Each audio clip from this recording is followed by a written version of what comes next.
Long before the 7th century, ancient physicians had already cataloged the physical benefits of honey. We see it in the clinics of Egypt and the apothecaries of Greece, where honey was actively prescribed for physical wounds, burns, and infections, a standard of care on the Roman battlefield. Curious, this creates a point of tension when we look at the Quran. Surah An-Nahl, the chapter of the bee, dedicates a specific, detailed passage to the healing nature of this substance. If the medicinal properties of honey were already common clinical knowledge, why would a sacred text present these biological facts to an audience that already knew them?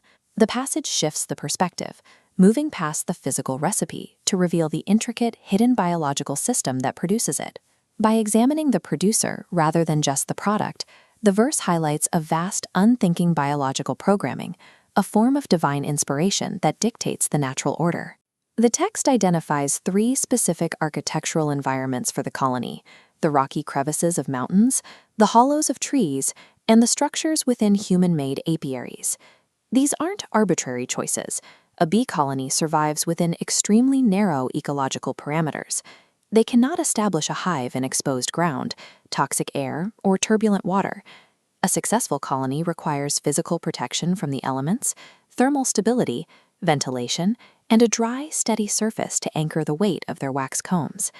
When we build hives, we are creating a geometric shelter that mimics these exact natural conditions to ensure the colony's survival.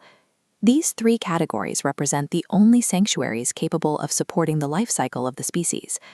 Once the sanctuary is built, the bee begins its external labor, following precise natural paths to harvest nectar from the surrounding flora.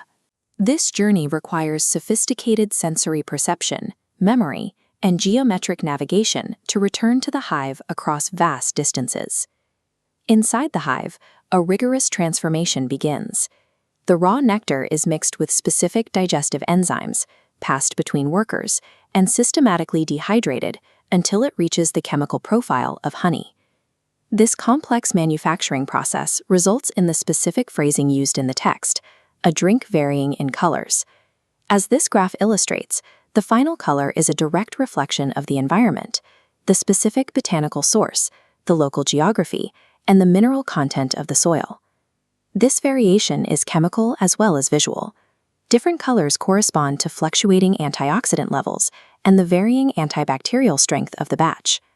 Measured and precise, the text maintains a careful scientific balance, stating that "in it is healing," rather than claiming it as a universal cure for every disease.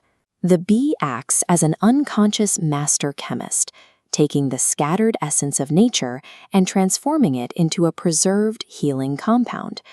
When we step back, we see thousands of individuals working in an ordered rhythm, executing feats of engineering and chemistry without a single error. Yet none of this is the result of conscious planning. The bee never stops to contemplate its architecture or calculate its chemical yields. It operates entirely on an unalterable, built-in instinct, a divine programming assigned to it to fulfill its role in the ecosystem. This is why the passage concludes by calling this system a sign for a people who give thought. Humans are the only part of this system not locked into biological programming. We are granted intellect, moral choice, and the responsibility of our own direction. The bee represents a state of perfect instinctive guidance.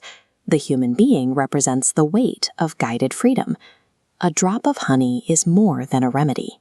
It is a mirror, reflecting a deeply ordered universe and challenging us to use our conscious free will with as much purpose as the bee uses its blind instinct.